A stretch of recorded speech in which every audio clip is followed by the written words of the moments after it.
Hello and welcome to TalksOnLaw. I'm Joel Cohen.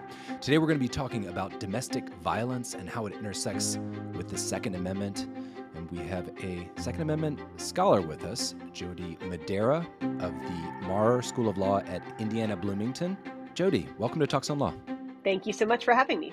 Professor, today we're talking about a balance between constitutional rights and protections of domestic violence victims. But this is particularly relevant because there's a very important case pending at the Supreme Court right now. Yes. So, in fact, one of the statutes that we're going to be talking about probably later on is 18 United States Code Section 922G8. And that's being challenged in a case called United States versus Rahimi, which actually stands to be decided by June 30th, give or take, by the U.S. Supreme Court.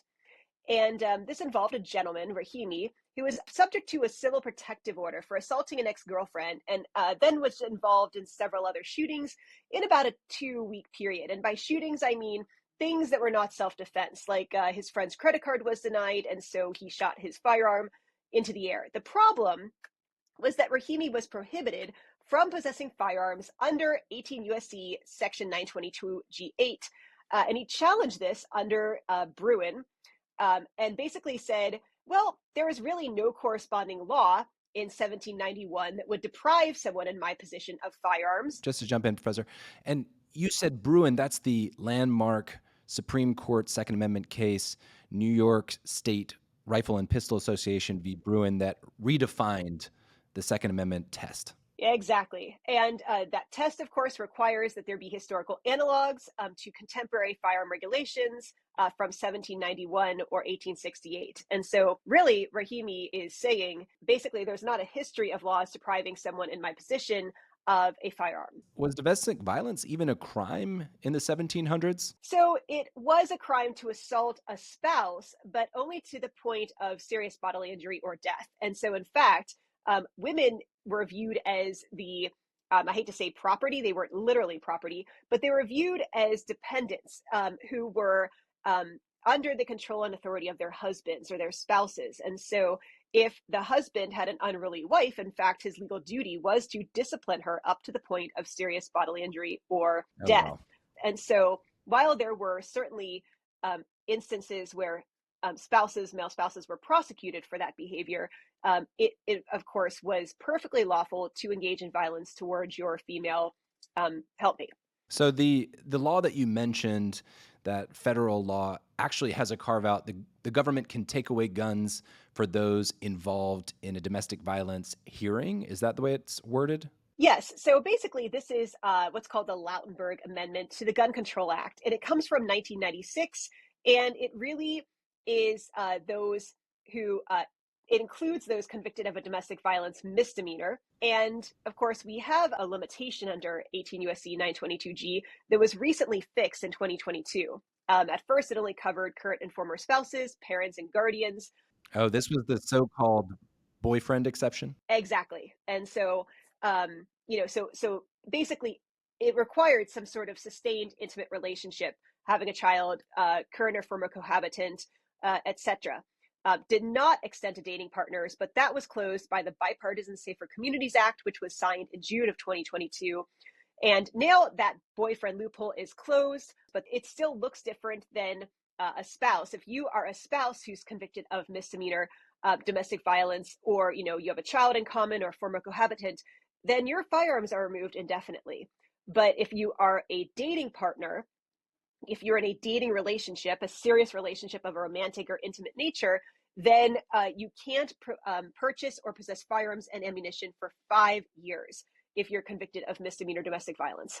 So that's one of the key distinctions, which is under the federal law, guns can be taken away from felons. Here we're talking about misdemeanor, a lower tier of criminal conviction, misdemeanor convictions, but there's also the ability to take away weapons in the process. Am I right there that you don't have to wait until conviction? Right. And that's subject to the civil protective order. And of course, a civil protective order is a great tool because you don't have to go all through a criminal adjudication. There's a number of victims that would drop out rather than see their abusers prosecuted in a criminal sense, again, because you might depend upon your abuser for child support. You might depend upon your abuser for a number of things, or you might think that the abuse will worsen if your abuser is subject to a criminal conviction. And of course, that takes time versus a civil protective order, which can be put in place literally immediately if it's ex parte without that abuser there, or if it's made permanent, again, if the abuser is given a chance for notice and hearing. I think so far our viewers are probably thinking, yeah, this seems like a good idea. If someone's being abused and threatening someone, perhaps they shouldn't have access to a dangerous weapon. On the other side, some of our viewers in general may be worried about overstepping, a false accusation leading to someone taking away all your weapons. What protections are required either under the Second Amendment or in general for due process before people's weapons can be taken away in these cases? Basically, these situations require that a protective order not be ex parte, that it be issued after notice and a hearing. And also, uh, basically, the order has to protect an intimate partner or a child of the respondent. And so I think that if you have those restrictions, of course, the court has already taken a look at a particular case and decided that, yes, under a civil standard, this actually, more likely than not, by a preponderance of the evidence, did occur and there's a risk of future violence.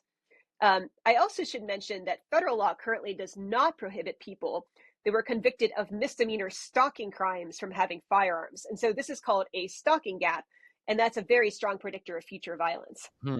And the protections are a lot greater on the state level. I mean, so we talked about some protections that exist on the federal level, but also there are means that states have in some cases for allowing individuals convicted of domestic violence misdemeanors to essentially get crimes expunged and get their firearm rights back. They also have intersections with, of course, the federal background check, NICS, and so it might be complicated in that sense. But again, I think on the state level, it's much more robust, both in terms of protections for abusers who then are no longer adjudicated to be abusers, and for victims than on the federal level. Professor, we've been talking about the federal law, which we could think of as the floor here on gun restrictions involving domestic violence. Have states gone further? Yes, absolutely. For example, they broaden the definition of domestic violence. So we're used to thinking of intimate partners. But they might say, well, present or former household members, roommates could be included. People with disabilities who are abused by personal assistants could be included. And so so it's really broadening again those victims, what we think of as a stereotypical victim, to say basically there's no such thing as a stereotypical victim.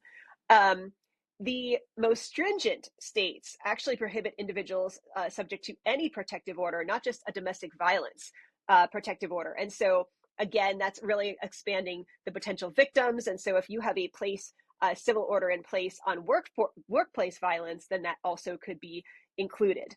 Um, some states require firearms to be removed from the scene of a domestic violence incident rather than, of course, afterwards. And there's different procedures there. So some states, in terms of seizure of firearms, they can only do so if the abusive partner is simultaneously arrested and the firearms are actually used in the domestic violence incident. Others can basically have a search of the premises for any weapons that might be present. In those cases, do we see counter arguments that, look, hey, I'm in a domestic violence situation. That's why I need my gun? Yes. And so that's something that someone can argue on the hind end when they come back. And basically, they hold those firearms for evidence or until proceedings against a defendant are concluded, or for a specific time period. And so that's something that the victim, if that's their firearm, might voice. And in fact, only one state, Ohio, makes the seizure permanent. So victims who own firearms for protection can come back and say that is actually my weapon, and so I need it back in pretty short order. Well, Professor, as two lawyers, I'm sure we're both big fans of the Bill of Rights, but maybe we should just get on the record that this is not a small issue. In fact, when I was preparing for our conversation, I saw that women's the most dangerous person for women in America is is often their partner or someone they're dating, and balancing those rights with protecting domestic violence victims is quite an important issue. It is. I mean, interpersonal partner violence or domestic violence is actually a public health crisis. It's far more common than we think. Over 1 in 3 women actually are abused at the hands of a partner across their lifetime. We also assume it's a male abuser typically and a female victim, but of course that's not necessarily the case. And it does happen in LGBTQ relationships as well. And in any context, it can be deadly. Over 1 in 4 homicides are related to domestic violence. And in fact, women are 5 times more likely to die of domestic violence if their partner has access to a gun. And of course, it's not just, the women and even the children involved. It can be family members, friends, and first responders can be additional victims. And so these domestic violence incidents are often deadly for other people as well. Sure, it could even be for suicide purposes. Yes, absolutely. We mentioned at the top that there's this critical case that's going to make a decision on this. Rahimi, I hesitate, since there's only a few weeks until this decision will drop, maybe even less. Would you like to make a prediction? What's going to be coming down the path? Yes. So I think that the Supreme Court will actually not toss out 18 U.S.C. Section 922 G8 altogether. I think they're going to go with some of the government's arguments. The government argued that there actually were regulations in 1791 that essentially did prohibit individuals from owning firearms or place restrictions on these individuals, even if they hadn't committed a crime. For example, loyalists had to surrender firearms during the American Revolution. At different periods of time, some individuals had to post a surety bond before they could own or possess firearms. And I think that those are key laws that might be analogous. The other thing, though, too, is that if this were to go out, they're truly throwing the baby out with the bathwater, because everyone knows that these incidents are such a risk for and predictive of future violence.